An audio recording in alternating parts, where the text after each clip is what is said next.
Oh, we appreciate you being with us here on Morning Live. Let's take a look at this now. Parliament's Standing Committee on Public Accounts, that's Scopa, has warned that public entities should not abuse deviations and expansion policy to escape thorough procurement processes in the public sector. Now, Scopa says that the deviations policy must only be used as the last resort and applied in exceptional circumstances only when all other relevant options have not been tried.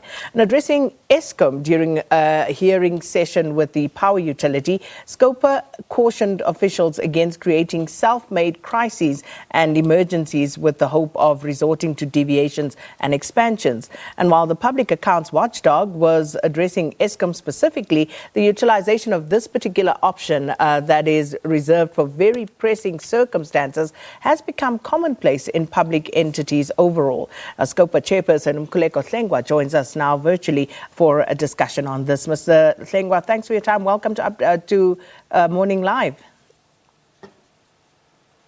Good morning, SK, and good morning to the viewers. I'm way ahead in the day at this point. But Mr. Hlengwa... We're ahead of time, yeah. You know, a very serious issue under discussion, especially given how cash-strapped our public entities are. And Scopa says that deviations and expansions should not be the norm, or that they should not be used as shortcuts in procurement processes. So let's just start by understanding under what sort of circumstances should these be allowed? Well, thank you very much, SK. True. Let's maybe establish the principle in law that expansions and deviations are provided for in law, and so they are a means available to government departments and entities to deal with emergencies or in circumstances where they've got a sole provider so that they can be able to fast-track the procurement processes. Because, as you know, the Constitution and the PFMA and MFMA and Treasury regulations require a competitive bidding process. Now, of course, that may not be always available or always possible for a vast array of reasons, particularly the two that I mentioned, that maybe it's a product or a process or a service which is only available from one person or one company or other, or in emergencies. And so National Treasury, of course, has to approve that. So an application must be sent to National Treasury. So as the term says, you are deviating from normal processes. And with an expansion, what you are essentially requesting to do is that maybe within a project, within a service, you may want to expand the scope because of unforeseen circumstances, or maybe there have been challenges which require you to maybe expand the scope or expand the time which the contract will be in place. Now, the challenge then becomes that this easily becomes a fallback position, having not done thorough process. With the Eskom matter, there are 30 deviations that we are looking at, and we've only dealt with 6 for the past financial year. One example is to say Eskom makes an application to National Treasury to source a product with one supplier. Now, in investigating the matter, National Treasury, amongst others, finds that the license of the person or company they want to utilize has expired. Now, National Treasury can't approve that. So what we are saying is that there are leakages and shortcomings in the internal processes of doing thorough investigation and research so that the application can be legitimate, justifiable, and consistent with the expectation that there was no other expectation. So these mechanisms of expansions and deviations must only be used in exceptional circumstances. They are not a norm. They are not part and parcel of your daily operations to say, well, you're just going to go and apply. So it's something you're not supposed to do willy-nilly. And so that is where we are focusing now. National Treasury many a times is saying, you are applying because this is a self-made emergency. You had all the time to actually have gone through a tender process. And so you can't now cry foul. Amongst other things, this speaks to shortcomings in the contract management processes, the forward planning of entities, And so National Treasury is pushing back on some of these things. And so what we are looking at now is actually supporting National Treasury in ensuring that expansions and deviations are not supported recklessly and irresponsibly in a manner which opens the floodgates, because it sets into motion an unnecessary precedent. And we are saying put in place terms and conditions to approvals which will limit at times what departments to do. So sometimes they'll apply for 36 months, and National Treasury is allowed to give them 12 months to say, yes, we recognize the emergency, but we will grant this for 12 months whilst you then correct the wrongs which have happened and apply the normal day-to-day procurement processes. So just how widespread is this culture, if you will, at Eskom? Because Scopa, you actually said that you've observed a trend to circumvent due processes and that this has become a norm at Eskom. So one would think that with all that Eskom has been through, that they would at the very least have learned more prudent ways of doing business using public funds. But what did Eskom have to say for themselves as well on this score? Well, I think that Eskom, first of all, acknowledged the points that we were putting to them, because I think this is, amongst others, something that we are correcting with Eskom. So there's a need for collaboration in that regard, and the interrogations are helping the board and the executives to recognize that there are these shortcomings, particularly in their conveyor belt of checks and balances, so that even the internal approvals themselves must be strengthened within Eskom. Secondly, they recognize that they have to go back to the drawing board insofar as their forward planning is concerned, so that you don't have self-made emergencies which are therefore inconsistent with the law and the provisions thereof. At the second point, to answer your first question now, is to say that particularly your public enterprises have been falling back on this position quite willy-nilly.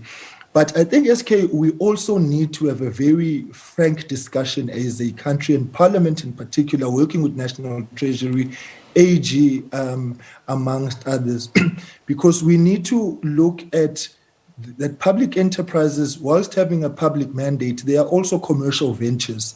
And so we do need to assess whether there are no difficulties which hamstrung business agility in the SOEs in order for them to compete favorably with their competitors. Let's take the SABC, for example. You've got two other 24-hour news channels, for example, that you are in the market with, notwithstanding the numbers that have come out that you are leading in that regard. But your backroom operations require you to have all sorts of media technologies and capabilities.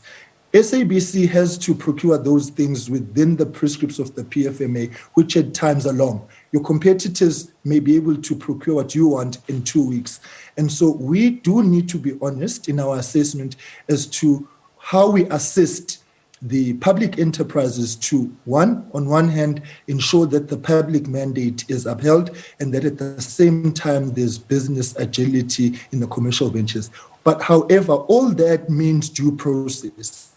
And so the applications for expansions and deviations must therefore be, as in our view, be things which are timely planned and requires greater investigations and research about the spaces you are working in, so that National Treasury can collaborate with you to make the business fully functional. Yes, government departments themselves are at, utilizing this, but we are also satisfied that the checks and balances that National Treasury has put in place to safeguard against the abuse of the expansions and deviations. And lastly, of course, Eskom was the biggest applicant of the expansions and deviations. And so that's why we are dealing with the 30 deviations, systematically. We've dealt with the ones that are not approved, and then the provisional and conditional approvals, and the ones that were approved as part of assessing the business model of Eskom, working with Eskom.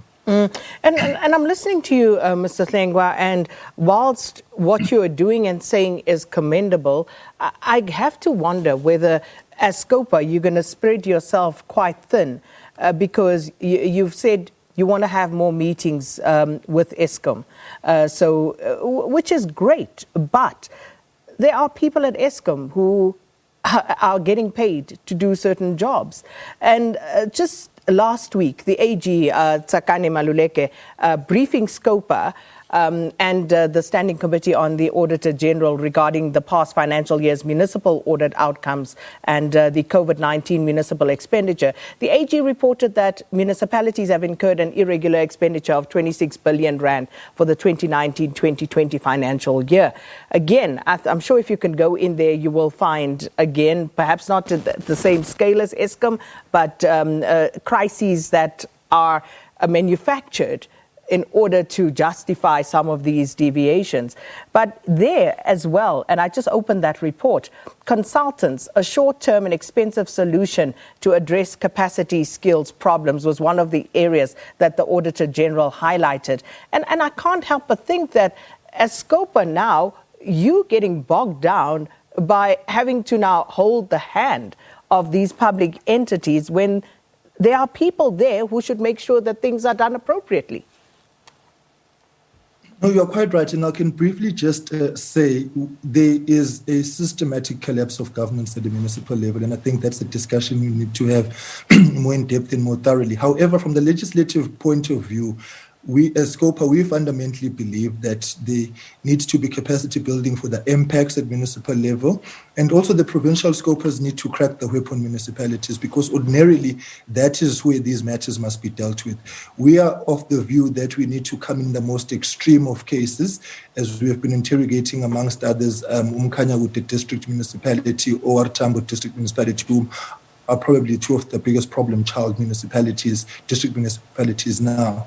So we are concerned that the pace and the appetite of the provincial Scopas does not seem to be focused on municipalities. But let's commend also the AG once again for the great work that has been done, because at least now we know yet again the key focus areas that we need to deal with insofar as municipalities are concerned. But we as a committee fully believe that APAC, the Association of Public Accounts Committees, will have to roll out programs to assist the MPACs. But SK, the fundamental point here, which is a thorny issue for Scopa as well, is that we do need to engage with the political parties which are in government in these various municipalities, because they are a stakeholder.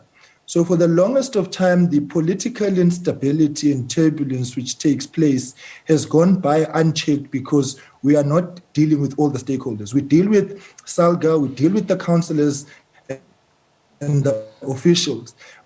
But there is the layer of political parties which they themselves are due to.